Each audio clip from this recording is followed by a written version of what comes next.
আল্লাহ নবী বলেন, আবু বকর সাক্ষী প্রমাণ আছে কি? কোনো সাক্ষী আছে কি? না ইয়া রাসূলুল্লাহ, কোনো সাক্ষী প্রমাণ নাই, কোনো সাক্ষী দেওয়ার মতো লোক নাই। আল্লাহ নবী বলেন, আবু বকর সাক্ষী যদি না থাকে তাহলে তোমার দাবি তো অবশ্যই প্রমাণিত হবে না, মামলার রায় তো তোমার বিপক্ষে যাবে, রায় তোমার বিরুদ্ধে হবে। হযরত আবু বকর সিদ্দিক রাদিয়াল্লাহু তাআলা আনহু বলেন, নবী গো কি হবে রায়? পক্ষে যাবে না বিপক্ষে যাবে এটা আমার চিন্তার বিষয় না, এটা আমার ভাবারও বিষয় না। আমার সামনে এই জালেম আমার আল্লাহকে গালি দিয়েছেন, আমি সহ্য করতে পারি না, এই জন্য আল্লাহ এবং আল্লাহর রাসূলের মহব্বতে আমি তাকে থাপ্পড় মেরেছি। কি হবে তা জানি না। হে মুসলমান, আমার আপনার নবী রাহমাতুল লিল আলামিনের এত বিশ্বস্ত হওয়ার পরেও, এত কাছের হওয়ার পরেও, এত বড় সহযোগী হওয়ার পরেও, আবার নবীর প্রিয়তমা স্ত্রী আম্মা আয়েশা সিদ্দিকা রাদিয়াল্লাহু তাআলা আনহার বাবা শ্বশুর হওয়ার পরেও, নবীর শ্বশুর হওয়ার পরেও বিন্দু পরিমাণ ভিন্ন কোনো চিন্তা ভাবনা না আসে নাই। আমার নবী মনে মনে সিদ্ধান্ত নিচ্ছেন আবু বকরের বিপক্ষে রায় ঘোষণা করবেন, বলবেন, ইহুদিরে আবু বকর যত জোরে তোকে একটা থাপ্পড় দিয়েছে, তুইও বদলা হিসেবে আবু বকরকে একটা থাপ্পড় দিয়ে দেয়। আমার নবীর মনের এই জল্পনা কল্পনা, আমার নবীর কলবের ভিতরের এই সিদ্ধান্তের কথা আমার আল্লাহ জানেননি না জানেন না? ইল্লাল্লাহু ওয়াহদাহু লা শারীকা লাহু ওয়া নাশহাদু আন্না সাইয়্যিদানা ওয়া সানাদানা ওয়া হাবিবানা ওয়া মাওলানা মুহাম্মাদান আবদুহু ওয়া রাসূলুহু الذي أرسله بالحق بشيرا ونذيرا وداعيا إلى الله بإذنه وسراجا منيرا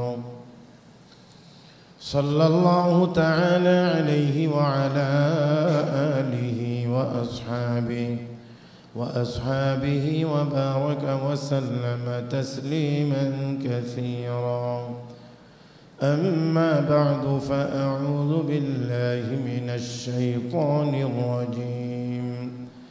بسم الله الرحمن الرحيم. أتل ما أوحي إليك من الكتاب وأقم الصلاة إن الصلاة تنهى عن الفحشاء والمنكر ولذكر الله أكبر والله يعلم ما تصنعون. قال رسول الله صلى الله عليه وسلم إن هذه القلوب تصدأ كما يصدأ الحديد إذا أصابه الماء. قيل وما جلاؤها يا رسول الله؟ قال كثرة ذكر الموت وتلاوة القرآن. صدق الله مولانا العظيم وبلغنا رسوله النبي الأمي الكريم ونحن على ذلك لمن الشاهدين والشاكرين والحمد لله رب العالمين. اللهم صل على محمد وعلى آل محمد كما صليت على إبراهيم وعلى آل إبراهيم إنك حميد مجيد.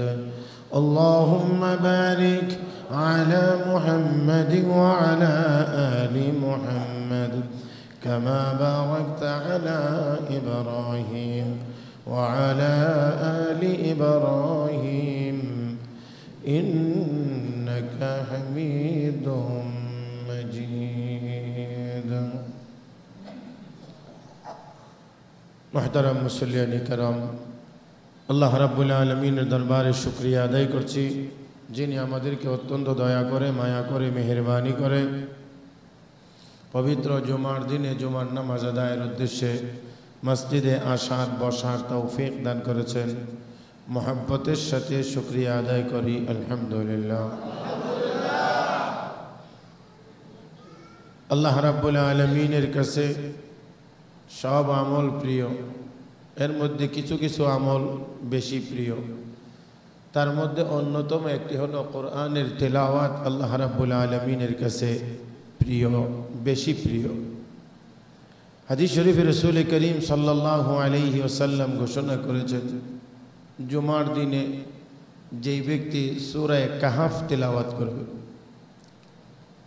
জুমার দিনে যেই ব্যক্তি সূরা কাহফ, কোরআন শরীফের 15 নম্বর পারায় অবস্থিত এই সূরা কাহফ তিলাওয়াত করবে, নবী বলেন এই আমলটা আল্লাহর কাছে এত প্রিয় যে এই সূরা কাহফ তিলাওয়াত করলে তিলাওয়াতকারীর জন্যে আল্লাহ 70,000 ফেরেশতা আগামী জুমা পর্যন্ত তার গুনাহ মাফের জন্য দোয়া করার জন্য আল্লাহ নিয়োগ দান করেন। একেবারে সহজ করে যদি বলি যে এই সূরাটি যদি কেউ তেলাওয়াত করে পরবর্তী জুমা পর্যন্ত 7 দিন 70,000 ফেরেশতা তার গুনাহ মাফের দোয়া করতে থাকবে। কি মনে হয় আল্লাহর কাছে আমলটা খুব অপ্রিয় না প্রিয়? অনেক বেশি প্রিয়।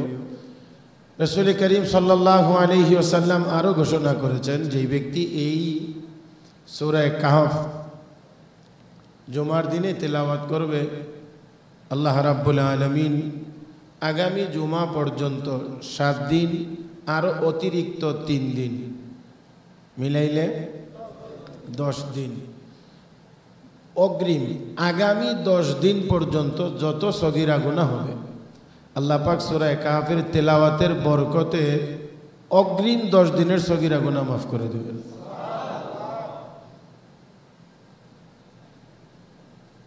গুনাহ হওয়ার পরে না, গুনাহ হওয়ার আগে যা হবে আগামী 10 দিন পর্যন্ত যত সগীরা গুনাহ হবে সূরা কাহফ তেলাওয়াতের দ্বারা মাফ হয়ে যাবে।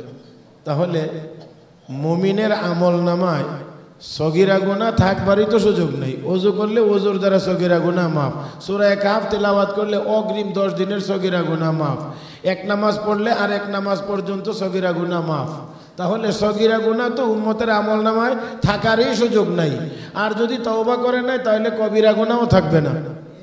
হ্যাঁ, নামাজ যদি পড়ে নামাজের ভিতরে একেবারে শেষে একটা দোয়া আছে না, দোয়াটার নাম দোয়া মাসুরা, আল্লাহুম্মা ইন্নী যালামতু নাফসি যুলমান কাসীরা ওয়া লা ইয়াগফিরু যুনুবা ইল্লা আনতা ফাগফির লি মাগফিরাতাম মিন ইনদিক ওয়ারহামনি ইন্নাকা আনতাল গফুরুর রহিম।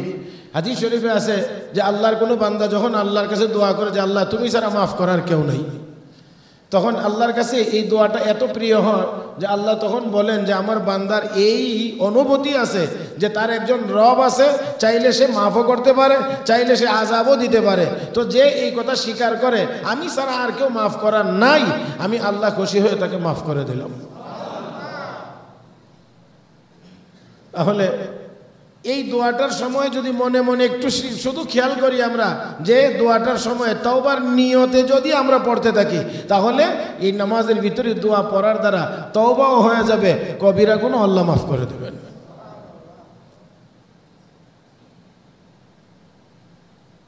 তাহলে আল্লাহ রাব্বুল আলামিনের কাছে যে আমল বেশি প্রিয়, এই আমল যিনি করবেন সেও তো আল্লাহর কাছে বেশি প্রিয়, সেই ব্যক্তিও আল্লাহর কাছে বেশি প্রিয়। যে আমল আল্লাহর কাছে প্রিয় সেই আমল যিনি করবেন সেই ব্যক্তি আল্লাহর কাছে বেশি প্রিয়। এখন আমরা আল্লাহর কাছে প্রিয় হইতে পারাটাকে আমরা মূল্যায়ন করি না এবং আল্লাহর কাছে প্রিয় হওয়া দরকার এই কথাটা খুব বেশি গুরুত্ব দিয়ে চিন্তা করি না এবং সেই অনুযায়ী আমলও করি না। আমরা চাই দুনিয়াতে কে কার কাছে কত প্রিয় হতে পারি, দুনিয়াতে কে কার কাছে কত প্রিয় হতে পারি, আর কত প্রিয় হইলে আমার কত সুবিধা হবে, আমার কি কি লাভ হবে, এখন শুধু এই চিন্তা নিয়েই আমরা দৌড়াদৌড়িতে ব্যস্ত আছি।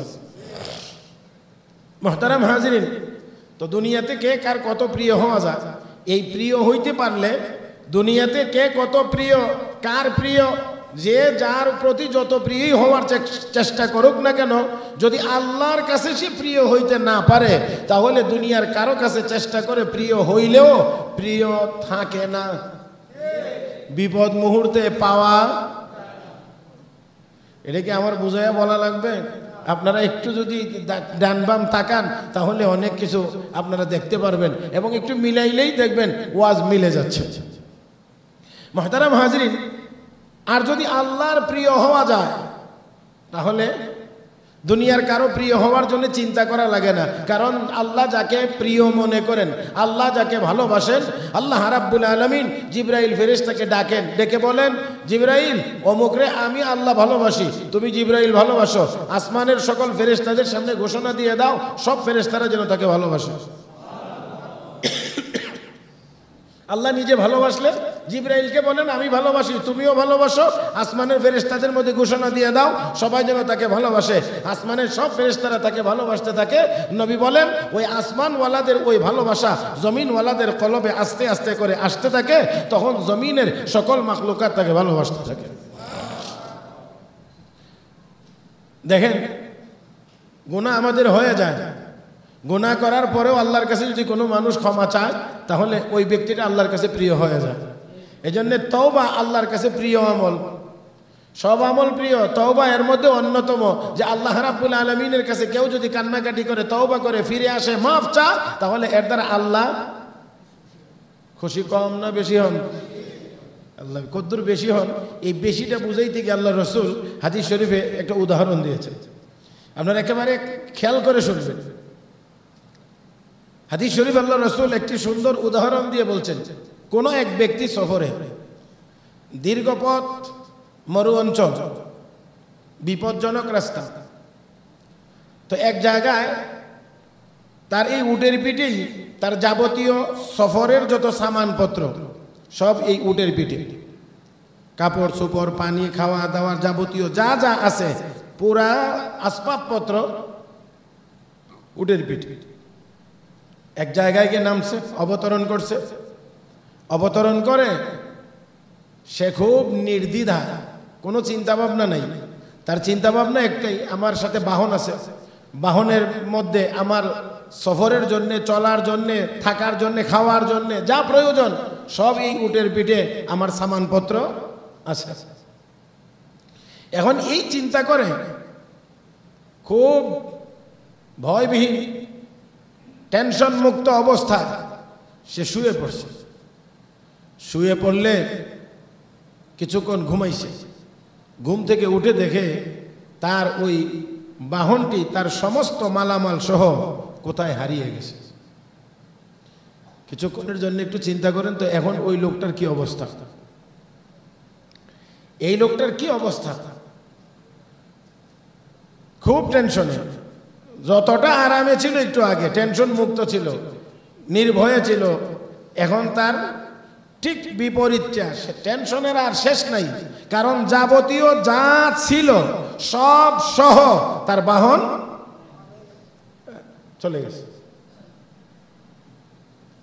এদিক দৌড় দে তো মনে করে ওই দিক, তো আবার ওই দিক দৌড় দে, এদিক দৌড় দিলে মনে করে না, মনে হয় এটা পূর্ব দিক, তো আবার পূর্ব দিক যা, পূর্ব দিক গেলে মনে করে না পশ্চিম দিক, তো আবার পশ্চিম দিক যা।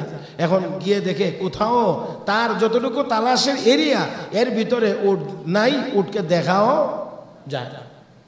তাহলে মোটামুটি ভাবে সে নিশ্চিত যে আমার সকল আসবাবপত্র সহ আমার এই উট আমার নাগালের বাহিরে চলে গেছে, হারিয়ে গেছে। এখন সে চিন্তা করতে লাগলো, হায় হায়, এখন আর আমি কি করব, কোথায় যাব? যাইবার মতো কোনো ব্যবস্থা নেই, যাইবার মতো কোনো ব্যবস্থা নাই। তো যেখানে ছিলাম, উটের পিঠ থেকে যেখানে নামছিলাম, যেখানে একটু ঘুমাইছিলাম, যেখানে একটু আরাম করছিলাম, ধরেন সেখানে একটা হয়তো গাছ টাছ ছিল, একটু ছায়া ছিল, এই জন্যে সে চিন্তা করলো তো এখন আমার মৌত নির্ঘাত, মৌতের হাত থেকে এখন আর আমার বাঁচার কোনো ব্যবস্থা নাই। এই জন্যে সে চিন্তা করলো এদিক ওদিক ছোটাছুটি করে আর লাভ নাই, যেখানে আমি ঘুমিয়েছিলাম সেই জায়গাটাতেই আবার ফেরত যাই, গিয়ে সেখানেই শুয়ে পড়ি, বাস মরলে এর ভিতরেই মরে গেলাম। এই চিন্তা ভাবনা করে সে এবার অনেকটা অসহায় এবং আত্মসমর্পণকারী হয়ে ওই জায়গায় ফিরে এসে আবার শুয়ে পড়ছে। এই শোয়ার ভিতরে তার ঘুম চলে এসেছে। আবার কিছুক্ষণ ঘুমাইলেন, ঘুম থেকে জাগ্রত হয়ে দেখে তার হারানো সেই উট যাবতীয় মালামাল সহ আবার সেই জায়গাতে হাজির। আচ্ছা এখন বলেন তো, এই লোকটা এখন কি পরিমাণ আনন্দিত? হ্যাঁ, অনেক। আচ্ছা, নিজের ক্ষেত্রে একটু চিন্তা করেন, যদি আমার আপনার ক্ষেত্রে এমন হইতো পাইতাম, তাহলে কি পরিমাণ খুশি হইতাম? অনেক। কারণ যেই লোকটা চিন্তা করছে এখন আমার মৌত ছাড়া আর কোনো কিছুই সামনে, আর কিছুই নাই, মৌতের সামনে সারেন্ডার। মৌত কি? আল্লাহর হুকুম। কথা কন না? মৌত, মক্কার মানুষ রাসূলকে গিয়ে প্রশ্ন করেছেন, রূহ কোন জিনিসের নাম, আত্মা কোন জিনিসের নাম? আল্লাহ রাব্বুল আলামিন নবীকে জবাব দিয়ে বলেছেন, আপনি জানায়া দেন, কুলির রূহু মিন আমরি রাব্বি ওয়া মা উতিতু মিনাল ইলমি ইল্লা কালিলা। রূহ আল্লাহর হুকুম, আর কিছুই না। এই রূহ ভিতরে আছে তো মানুষ মানুষ জিন্দা, আর যদি রূহ ভিতরে না থাকে তাহলে অঙ্গ প্রত্যঙ্গ সব থাকে কিন্তু মুর্দা। হ্যাঁ, আর কথা বলতে, হাঁটতে, চলতে, মাটির উপরে আর রাখাও না, মাটির উপরে আর রাখাও যাবে না। কি করতে হবে? যত তাড়াতাড়ি পারা যায় দাফন করতে হবে। তাহলে রূহ আল্লাহ পাকের একটা হুকুম, হুকুম ভিতরে আছে তো মানুষটা মানুষ জিন্দা। আর যদি হুকুম না থাকে, রূহটা বের হয়ে যায়, তাহলে ওই মানুষটা আর মানুষ থাকে না, তখন ডেড বডি, মুর্দা, মৃত ব্যক্তি, লাশ, বিভিন্নভাবে আমরা ডাকাডাকি করি। তো আল্লাহ রাব্বুল আলামিনের হুকুম, এর বাহিরে আর কোনো কিছুই না। সেখানে সে মৌতের সামনে, আল্লাহর এই হুকুমের সামনে একেবারেই মাথা নত করে ফেলেছে, সারেন্ডার। এখন আর ওই আগের ভাব নাই, এখন মরার জন্য প্রস্তুত, মরার জন্যই সে এই জায়গায় আবার ফিরে এসেছে। আবার যখন ঘুমাইছে, ঘুম থেকে জাগ্রত হওয়ার পরে দেখা যায় যে ওই হারানো উট আবার জায়গাতে ফেরত চলে এসেছে। এখানে মুহাদ্দিসিনে কেরাম হাদিসের এই ব্যাখ্যায় লিখেছেন, আগে সে দুনিয়ার জিনিসের উপরে তার আস্থা, বিশ্বাস, ভরসা ছিল বেশি। এই জন্য মুহাদ্দিসিনে কেরাম লেখেন, দুনিয়ার কোন জিনিসের উপরে যদি মানুষ শতভাগ ভরসা করে বসে থাকে, দুনিয়ার জিনিসের উপরে যদি তার আস্থা বেশি হয়ে যায়, তাহলে রব্বে করিম তার কাছ থেকে ওই জিনিস ছিনায় নেন, ওই জিনিস তার কাছ থেকে ছিনায় নেন। আর যদি কেউ আল্লাহ রাব্বুল আলামিনের কাছে নিজেকে সমর্পণ করেন, তাহলে আল্লাহ, দুনিয়ার বস্তু সব সময় লাগে না, বস্তু ছাড়াও আমার আল্লাহ চাইলে তাকে হেফাজত করে রাখতে পারেন। তো এই জন্যে যত জিনিসই আপনার আমার থাকুক না কেন, সব কিছুর উপরে ভরসা থাকতে হবে। কার উপর? এখন ওই লোকটা ওই জিনিস যখন, আবার এই লোক আগে ছিল, তার সামান আছে, খাবার আছে, পানি আছে, ডলার আছে, সবকিছু আছে, কোনো টেনশন, তার সব কিছুর আস্থা আর ভরসার জায়গা ছিল তার ওই আসবাবপত্র। এই জন্য আমার আল্লাহকে একটু দেখ, যখন আবার ঘুরে রব্বে করিমের সামনে সারেন্ডার, যখন আবার সে মরার জন্য সম্পূর্ণ প্রস্তুত, তো আল্লাহ রাব্বুল আলামিন কয়, এখন বুঝতে পারছিস যে আমি ছাড়া আর কেউ নাই, তো নে ঠিক আছে, ঘুমের ভিতরে হারানো উটকে আবার তোর কাছে পৌঁছাইয়া দিলাম। এবার লোকটা কি পরিমাণ খুশি, নবী আবার তার খুশির বিবরণ দিতে গিয়ে বলছেন যে ওই লোকটা খুশি অতি মাত্রায় হয়ে যাওয়ার কারণে শব্দ জবান দিয়ে কি বের হচ্ছে খবর নাই। সে কি বলতে আছে জানেন? আল্লাহ তুমি আমার বান্দা, আমি তোমার মালিক। কথা বুঝছেন না? যে আল্লাহ তুমি আমার বান্দা, আমি তোমার মালিক। আচ্ছা বলেন দেখি, এই কথাটা কি এরকম? আল্লাহ আমি তোমার বান্দা, তুমি আমার মালিক, বলার কথা ছিল তো এটা, কিন্তু লোকটা এত আনন্দিত, আনন্দের কারণে শব্দ জবান দিয়ে কি বের হচ্ছে খবর নাই, খবর নাই। বাইরেতেছে কি বলতে, ভিতরে তো এটাই, আমি তোমার বান্দা, তুমি আমার আল্লাহ, তুমি আমার মালিক, কিন্তু জবানে বের হইতেছে আল্লাহ তুমি আমার বান্দা, আমি তোমার মালিক। আমার নবী বলেন, লাল্লাহু লাল্লাহু আফরাহু বিতাওবাতি আবদিহিল মুমিন। নবী কয়, ইমানদার বান্দা বান্দি গুনাহ করার পরেও যদি আল্লাহর কাছে কান্নাকাটি করে তওবা করে, আল্লাহ ওই হারানো উট পাইয়া ওই লোক যত খুশি, আল্লাহ তার চাইতে আরো 1000 গুণ বেশি খুশি।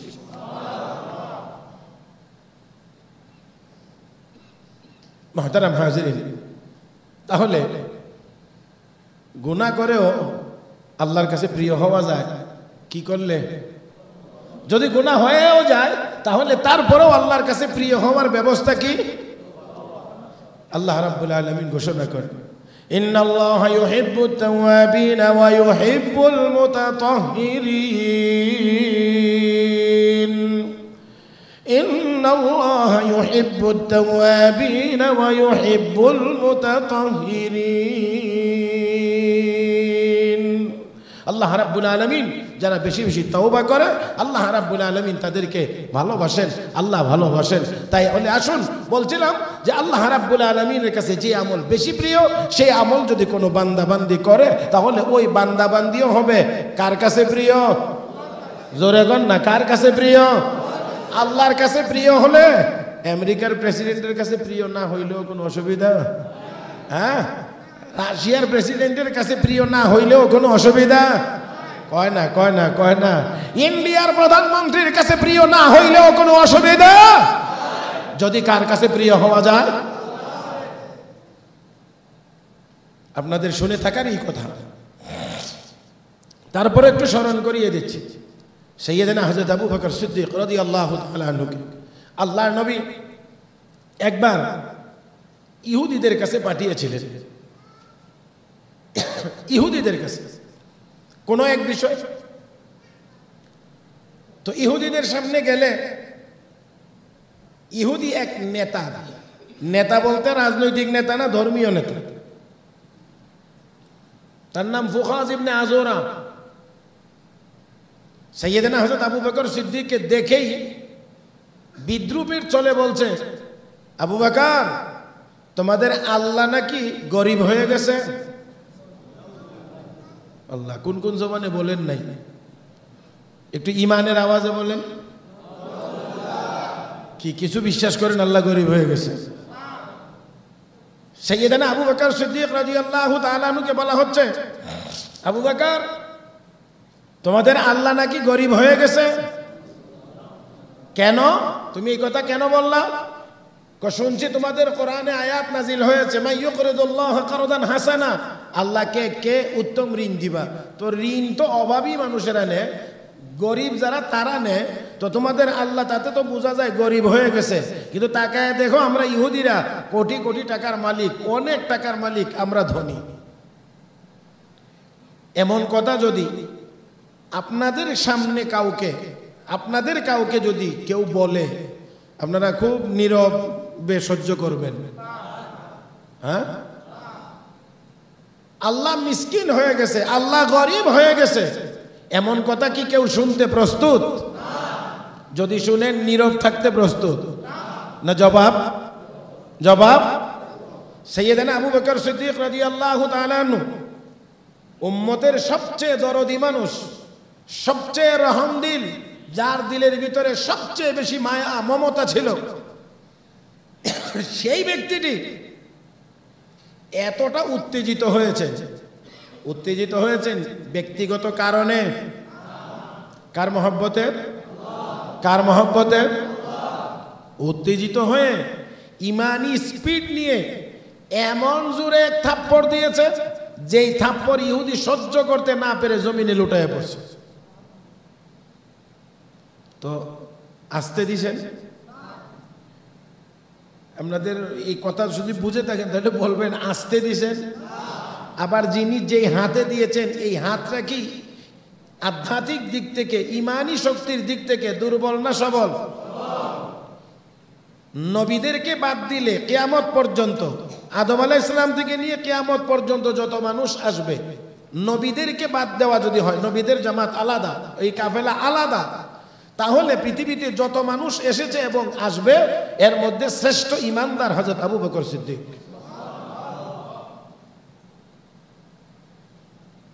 সেই আবু বকর সিদ্দিক ইমানি পাওয়ার নিয়ে, শক্তি নিয়ে আল্লাহর মহব্বতে, রাসূলের মহব্বতে মারছেন, তো সহ্য করতে পারে নাই, একেবারে জমিনে পড়ছে। উঠে আবার তাকায় দেখে আবু বকর সিদ্দিক এখনো খুব গরম অবস্থায় আছে।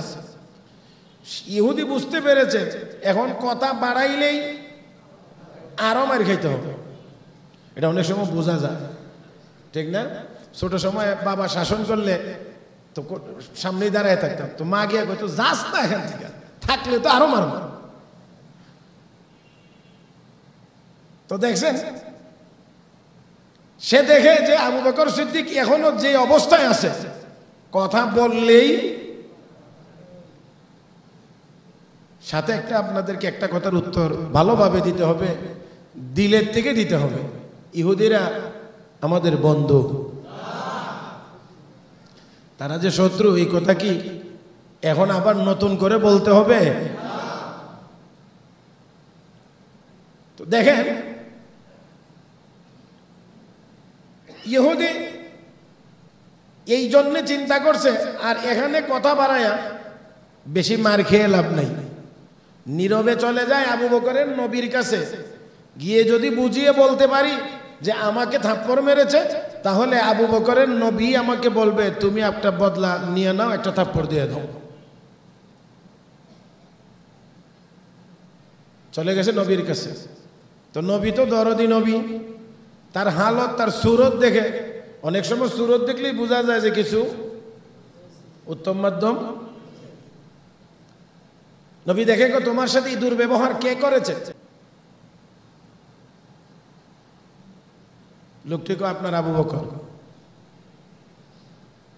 আল্লাহ নবী তার দিকে তাকাইলেন, তাকানোর ভঙ্গি থেকে বোঝা যাচ্ছিল যে নবীর বিশ্বাস হইতেছিল না যে আবু বকর কেমনে থাপ্পড় দেয়।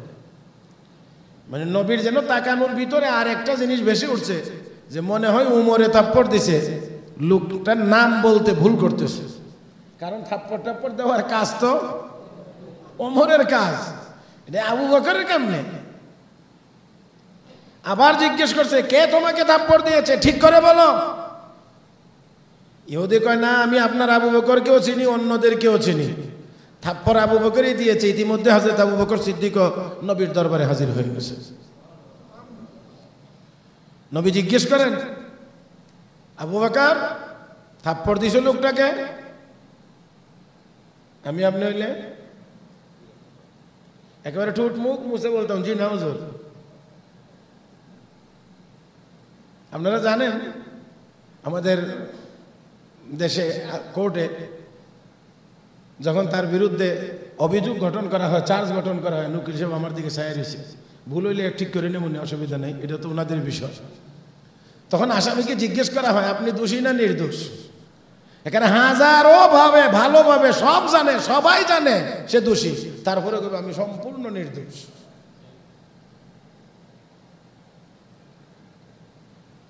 একেবারে খুনের মামলার আসামি, চাঞ্চল্যকর, তারপরেও বলবে আমি নির্দোষ।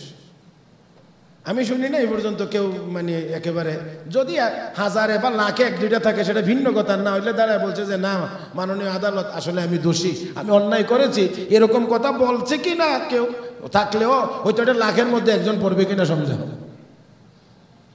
সম্পূর্ণ নির্দোষ। কিন্তু হযরত আবু বকর সিদ্দিক রাদিয়াল্লাহু তাআলা আনহু বলেন জি হ্যাঁ ইয়া রাসূলুল্লাহ, আমি থাপ্পড় দিয়েছি। সুবহানাল্লাহ বলবেন না?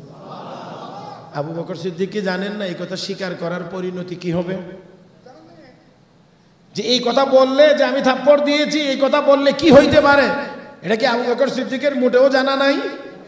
জানা আছে, কিন্তু তারপরেও মিথ্যা কয় না, তারপরেও মিথ্যা বলবেন না।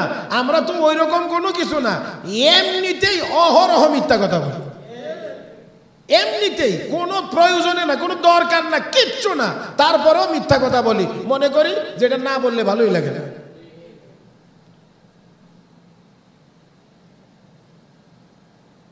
একবার এক নেতা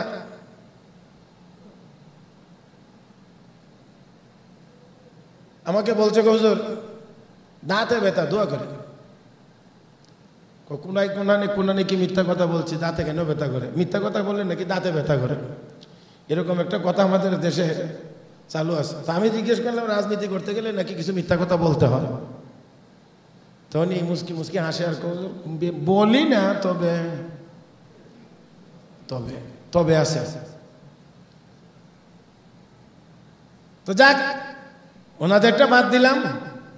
আমরা যারা খুব স্বাভাবিক অবস্থায় আছি তারাও মিথ্যা কথা বলি। আর আমি তো একটা কথা বলি, এখন আমাদের মোবাইল শরীফ আসার পরে, এই যে একটা যন্ত্র আছে না মোবাইল শরীফ, এই মোবাইল শরীফ আসার পরে এখন তো মিথ্যা মোটামুটি সুন্নতে পরিণত হয়ে গেছে।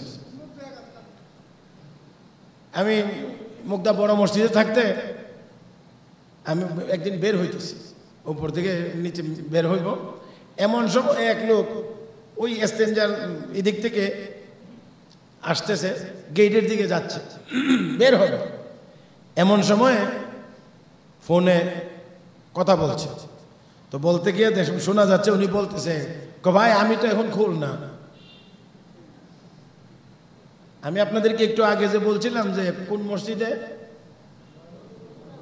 কোনানে, মুগদা বড় মসজিদের গেটের ভিতরে থেকে মোবাইলে বলতে আছে আমি এখন, ঘটনাক্রমে এটা আবার মুয়াজ্জিন সাহেব শুনে লাইছে। তো মুয়াজ্জিন সাহেব কোনো কোনো ক্ষেত্রে একটু মাশাআল্লাহ খুব ভালোই বলতে পারে আর কি। তো উনি আস্তে করে পিছনে দিয়ে গিয়া একেবারে কানের কাছে গিয়ে জোরে বলতে আছে, এই ভাই বেরোন এখান থেকে, এটা খুলনা না, এটা মুগদা। বলছে তো দূরের থেকে বলছে না, একেবারে যাইতে যাইতে যাইতে যাইতে একেবারে কানের কাছে গিয়ে পিছন দিয়ে, যেখানে একেবারে মোবাইলটা কাছে, এখানে গিয়ে বের হন, এটা মুখ খুলনা না, এটা মুগদা। এখানে আমাদের অবস্থা। সাইয়েদনা হযরত আবু বকর সিদ্দিক রাদিয়াল্লাহু তাআলা আনহু, যার উপাধি সিদ্দিক, তিনি তো আর মিথ্যা কথা বলতে কোন না, মিথ্যা কথা বলতে সাইয়েদনা আবু বকর সিদ্দিকের উত্তরসূরি, তাহলে আমরাও মিথ্যা বলবো না ইনশাআল্লাহ। আরে ভাই নিয়ত করি কি বলবো না, নাকি মিথ্যা ছাড়তে মায়া লাগে? হ্যাঁ, মিথ্যা ছাড়তে যত বেশি মায়া লাগবে বুঝতে হবে তত বেশি শয়তানের বন্ধু। সাইয়েদনা আবু বকর সিদ্দিক রাদিয়াল্লাহু তাআলা আনহু বললেন, জি হ্যাঁ ইয়া রাসূলুল্লাহ, আমি থাপ্পড় দিয়েছি। কেন থাপ্পড় দিলাম?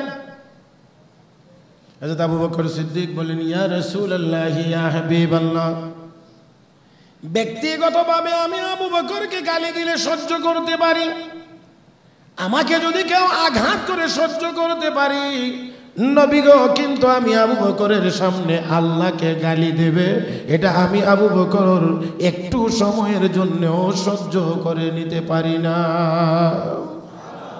মহব্বতের সাথে বলেন, ইয়া রাসূলুল্লাহ ইয়া হাবিবাল্লাহ, ওগো নবী, এই কমবক্ত আমাকে দেখে বলে আল্লাহ নাকি মিসকিন হয়ে গেছে, ফকির হয়ে গিয়েছে, তারা নাকি ধনী, আমার সামনে আমার আল্লাহকে ফকির আর মিসকিন বলে গালি দেবে, এটা আমি আবু বকর কখনোই মেনে নিতে পারি না, কোনো মুসলমান মেনে নিতে পারে না, আমরাও মেনে নিতে পারি না।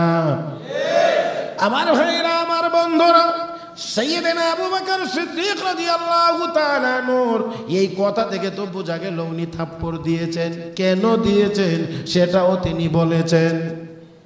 এবার নবীর বিশ্বাস হয়েছে আবু বকর সিদ্দিক এই থাপ্পড় দিয়েছে।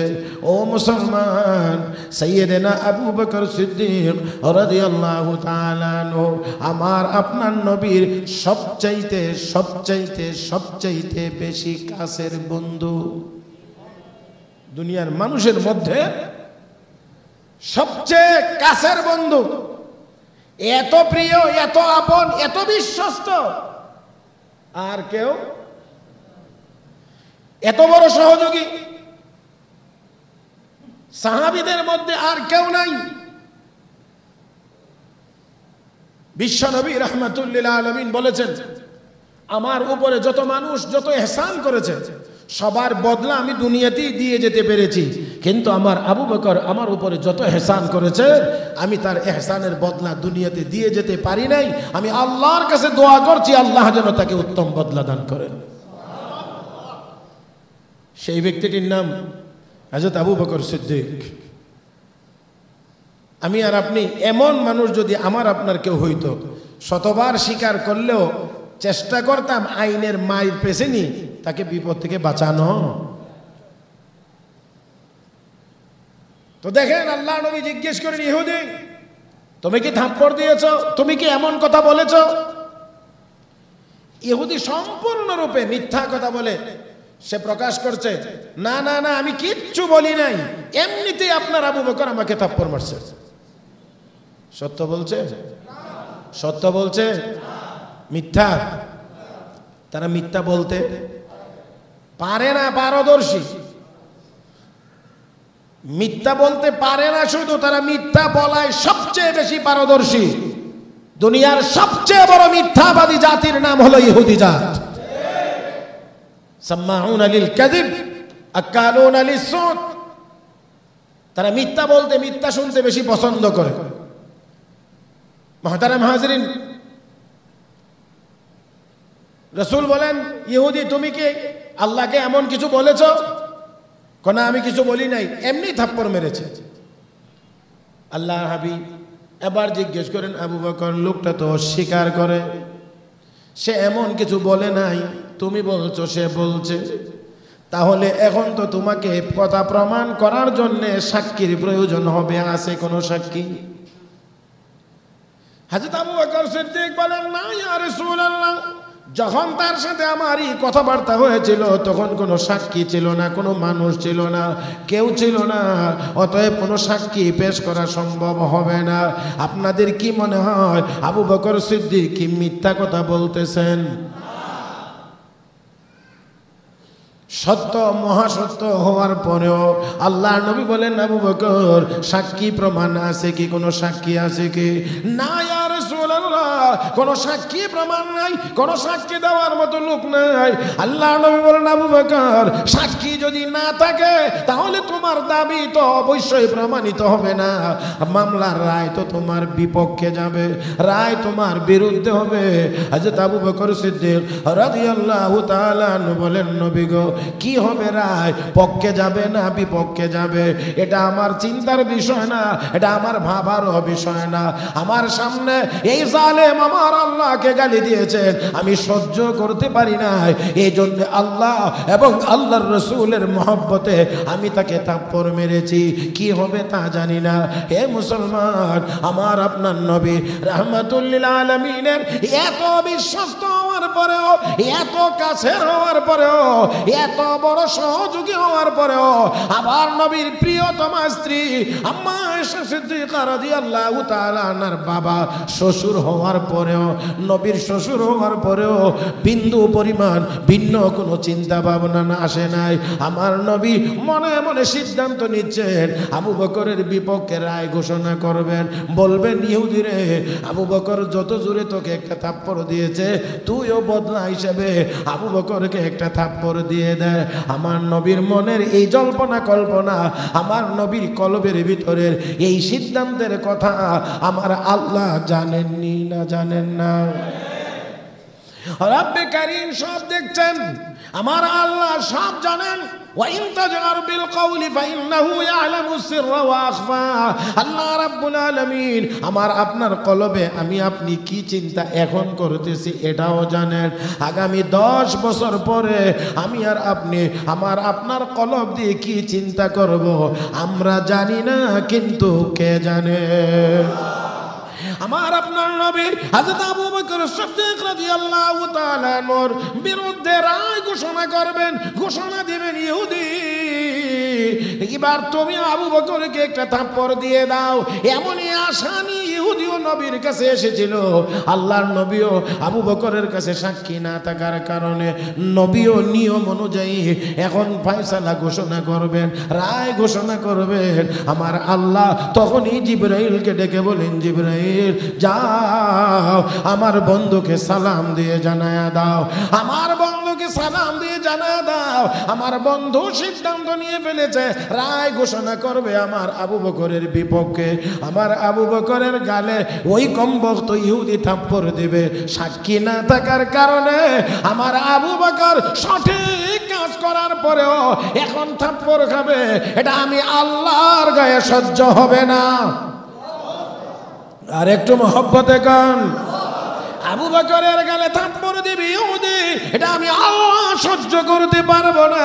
জিবরাইল জলদি করে যাও, আমার হাবিবকে গিয়ে সালাম দিয়ে জানায় দাও আমার আবু বকরের জন্য দুনিয়ার কোনো মানুষ সাক্ষীর প্রয়োজন হবে না, আমার আবু বকরের পক্ষে আমি আরশের মালিক স্বয়ং আল্লাহ সাক্ষী হয়ে গেলাম।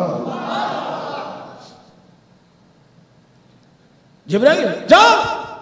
জিবরাইল আসতে তো আর বেশি সময়ের দরকার হয় না। নবীর মনের ভিতরে, কলবের ভিতরে যে সিদ্ধান্ত নিয়েছেন জবানে প্রকাশ করার আগে আগেই জিবরাইল নবীর খেদমতে হাজির হইতে জিবরাইল ততক্ষণের ভিতরে নবীর খেদমতে হাজির হইতে। আমার ভাইরা, জিবরাইল আগমনের ভাব নবী অনুভব করছেন, অপেক্ষা করছেন।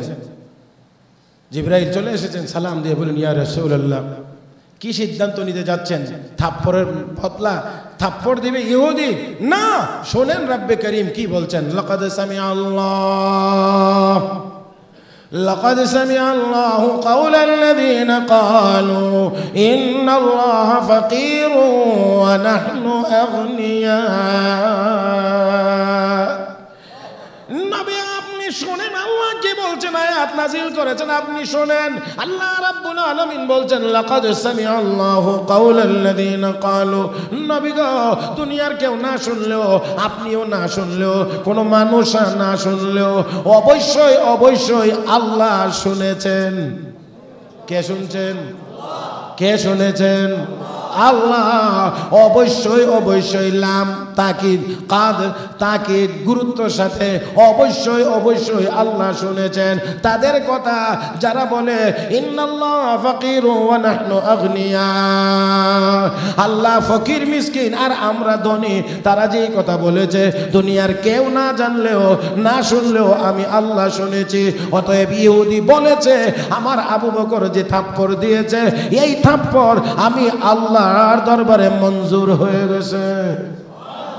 আরো জোরে। হে মুসলমান, তাহলে বোঝা যায় আমার আল্লাহর শানে যদি কেউ বেয়াদবি করে, নবীর শানে বেয়াদবি করে, তাহলে অবশ্যই অবশ্যই তার বিরুদ্ধে অ্যাকশন নেওয়ার অধিকার মুসলমানদের আছে। হ্যাঁ, অতএব অতএব অতএব সবাই যার যার ধর্ম স্বাধীনভাবে পালন করবে পৃথিবীতে, এমনকি আমাদের দেশে, এমনকি আমাদের পাড়ায়, আমাদের মহল্লায় যার যার ধর্ম সে স্বাধীনভাবে পালন করবে। কিন্তু অবশ্যই অবশ্যই আমার আল্লাহ এবং আমার রাসূলের বিরুদ্ধে যদি কেউ কথা বলে, কেউ যদি গালিগালাজ করে, অবশ্যই তার বিরুদ্ধে অ্যাকশন নেওয়ার অধিকার মুসলমানদের আছে। মুহতারাম হাজিরিন, সেজন্য যার যার ধর্ম পালন করবে স্বাধীনভাবে, সেই কথা আমার নবী সবচেয়ে জোরালোভাবে বলেছেন, সবচেয়ে জোরালোভাবে বলেছেন। সবাই ধর্মের ব্যাপারে কোনো জোর জবরদস্তি চলবে, সবাই যার যার ধর্ম স্বাধীনভাবে পালন করবে। লা ইকরাহা ফিদ্দীন, ধর্মের ব্যাপারে কোনো জোরাজুরি জবরদস্তি কোনো কিছু চলবে না। ইসলাম গ্রহণ করবে, স্বেচ্ছায় গ্রহণ করবে। দাওয়াত দেওয়া যাবে, স্বেচ্ছায় গ্রহণ করবে। জোর করে কালেমা পড়াইলেও মুসলমান হবে না। স্বাধীনতা যুদ্ধের সময় এই দেশের অনেক হিন্দু ভাইয়েরা কালেমা পড়ছে না, শিখছে না, গোপনে গিয়ে গিয়ে গিয়ে গিয়ে মুসলমানদের কাছ থেকে কালেমা শিখে এসেছে। শুধু কালেমা শিখছে না, আরো দোয়া কালামও শিখছে। এখনো অনেক হিন্দু ভাইয়েরা আমাদের দেশে আছে যারা মানে অনেক কিছু জানে, কোরআন শরীফের অনেক আয়াত বলতে পারে, সূরা বলতে পারে, দোয়া বলতে পারে, কিন্তু মুসলমান। হ্যাঁ, একজন নাকি ধরে জিজ্ঞাসা তুই হিন্দু না মুসলমান? আমি মুসলমান। কত কালেমা কও? লা ইলাহা ইল্লা আনতা সুবহানাকা ইন্নী কুনতু মিনাজ জালিমিন। কথা বুঝছেন না? তো সে দোয়া ইউনুসও ভালো, দোয়া ইউনুসও শিখছে, কিন্তু তারপরেও মুসলমান না। তার মানে কি? এটা মুসলমান হওয়ার জন্য হৃদয়ের বিশ্বাস লাগবে, কলবে আগে বিশ্বাস, শতভাগ বিশ্বাস থাকতে হবে, জবানে তার স্বীকৃতি থাকতে হবে, আমলে তার বাস্তবায়ন থাকতে হবে। তাহলে অন্তরের শুধু বিশ্বাস, অন্তরে বিশ্বাস নাই, শুধু জবানে শব্দ উচ্চারণের দ্বারা কি হওয়া যায় না? মুসলমান হওয়া যায় না। তো আপনি জবরদস্তি করে তার কলবের ভিতরে ঢুকাইতে পারবেন না, মুখ দিয়ে উচ্চারণ করাইতে পারবেন। সেই জন্যে ইসলাম, এটার নাম ইসলাম না। আর এমন ইসলাম আল্লাহ চান না, এমন ইসলাম আল্লাহ, এমন মুসলমান আল্লাহ চান। আল্লাহ চান ওইটা, ইন্নাল্লাহা লা ইয়ানজুরু ইলা সুওয়ারিকুম ওয়া আমওয়ালিকুম ওয়ালাকিন ইয়ানজুরু ইলা কুলুবিকুম ওয়া আমালিকুম। আল্লাহ তোমাদের কলবের দিকে তাকিয়ে থাকেন। তুমি লা ইলাহা ইল্লাল্লাহু মুহাম্মাদুর রাসূলুল্লাহ কোন জায়গা থেকে উচ্চারণ করেছো এটা আল্লাহ অবশ্যই ভালো করে দেখেন। এই জন্যে অন্তরে বিশ্বাস ছিল না, জবানে উচ্চারণ ছিল, সুরত ছিল। এমন মানুষ তো নবীর জামানায়, নবীর জীবদ্দশায়, নবীর দরবারেও ছিল, যাদের নাম মুনাফিক, যাদের নাম মুনাফিক। এদের ভিতরে কি ছিল না? ঈমান ছিল না, শুধু জবানে উচ্চারণ ছিল। وإذا لقوا الذين آمنوا قالوا آمنا وإذا خلوا إلى شياطينهم قالوا إنا معكم إنما نحن مستهزئون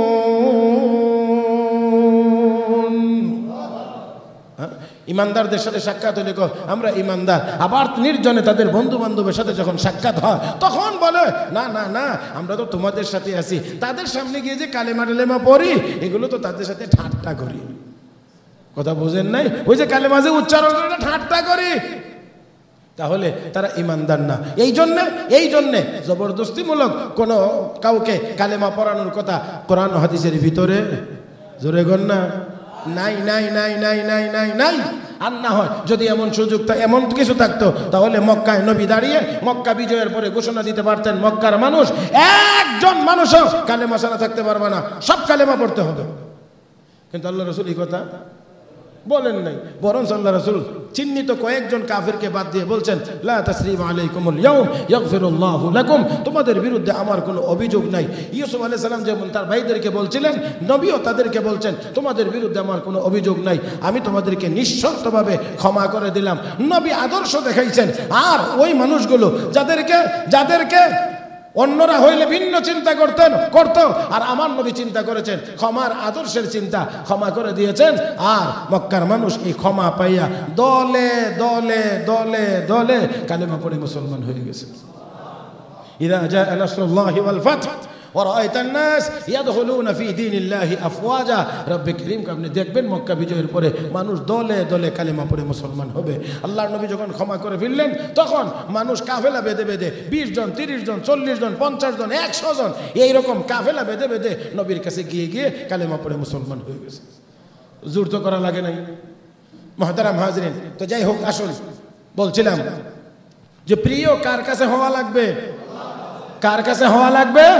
তো আল্লাহর কাছে যদি প্রিয় হওয়া যায়, অন্য কারো কাছে প্রিয় হওয়ার চিন্তা করা লাগে? কারণ আল্লাহ যদি কারো প্রিয় হয়ে যায়, কেউ যদি আল্লাহর প্রিয় হয়ে যায়, তাহলে দুনিয়ার কারো প্রিয় হওয়া লাগবে না, তাকে আল্লাহ প্রিয় বানায়া দিবেন। মুহতারাম হাজরিন, তাই আসুন বলছিলাম যে আল্লাহ রাব্বুল আলামিনের কাছে কিছু আমল আছে প্রিয়, যেই প্রিয় আমলগুলো বেশি প্রিয়, এই আমলগুলো যারা করবে সেই মানুষগুলো আল্লাহর কাছেও অধিক পরিমাণ প্রিয় হবে। আর যেই ব্যক্তি আল্লাহর কাছে প্রিয় হইতে পারবে এই ব্যক্তি দুনিয়াও আছে আখিরাতও আছে, দুনিয়াও তার আখিরাতও তার। সর্বশেষ বুজুর্গের কথা বলেই আলোচনা শেষ করব। হযরত মুজাহিদ আজম আল্লামা শামসুল হক ফরিদপুরি রহমতুল্লাহি আলাইহি তিনি একটি কথা বলতেন, তুমি দুনিয়ার সব কিছু পেয়েছো কিন্তু আল্লাহকে পাও নাই, তাহলে মনে করবা তুমি কিছুই পাও নাই, দুনিয়ার কোনো কিছুই পাও নাই, কিন্তু আল্লাহকে পেয়েছো, তাহলে তুমি সব পেয়েছো। আল্লাহ পাক আমাদের সবাইকে বেশি বেশি নেক আমলের মাধ্যমে আল্লাহর প্রিয় হওয়ার তৌফিক দান করুন। আমিন ইয়া রাব্বাল আলামিন। সুবহানাকাল্লাহুম্মা বিহামদিক আশহাদু আল লা ইলাহা ইল্লা আনতা আস্তাগফিরুকা ওয়া আতুবু ইলাইক ওয়া আখিরু দাওয়ানা আনিল হামদুলিল্লাহি রাব্বিল আলামিন।